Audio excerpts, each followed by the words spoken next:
வரலாறு என்னன்னுட்டா, ஒருத்தனுக்கு ஒரு கோடு, இங்க வாங்க, ஒருத்தனுக்கு ஒரு கோடு, இன்னொருத்தனுக்கு பல கோடு. ஆனா எல்லாத்தையும் சேர்த்து கோல் 9 கோடு.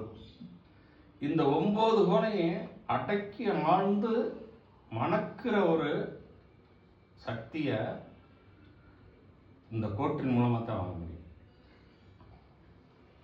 இந்த கிரகங்கள் பூரா ஒன்றோடு நிற்க, ஆனா அதை பிரிச்சு பார்க்கறது ஜாதகத்தினுடைய வேலை.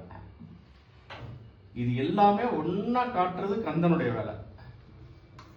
கந்தனை முழுமையா நம்பினோம்னா கோள்கள் அனைத்தும் நமக்கு சார்ந்தமாகும், குறையில்லாம நிற்கும்.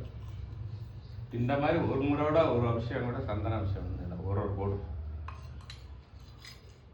சில பேருக்கு சொன்னா புரியாது, சில பேர் குச்சி எடுத்தா புரியும், சில பேர் குச்சியில அடிச்சா தெரியும், சில பேருக்கு சாட்டையில் அடிச்சா புரியும், சில பேருக்கு மயக்கமுற்றா தெரியும், சில பேருக்கு மயங்கிருந்தா தெரியும், சில பேருக்கு மருந்து சாப்பிட்டா தெரியும், சில பேருக்கு மருந்து சாப்பிடாம நடிக்கிற மாதிரி இருக்கிறவனுக்கு புரியவே புரியாது.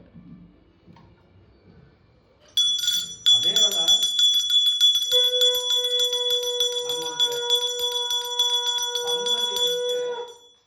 நம்மளுடைய சந்ததிகளுக்கு நாம சேர்த்து இருக்கிற ஒரே பரம்பொருள் என்னன்னா, அவருடைய நாமத்தை பாடுங்க, அந்த வெற்றி என்பது தானாக வரும் சொல்றதுக்கு அந்த சந்தன அபிஷேகத்தினுடைய வெற்றி.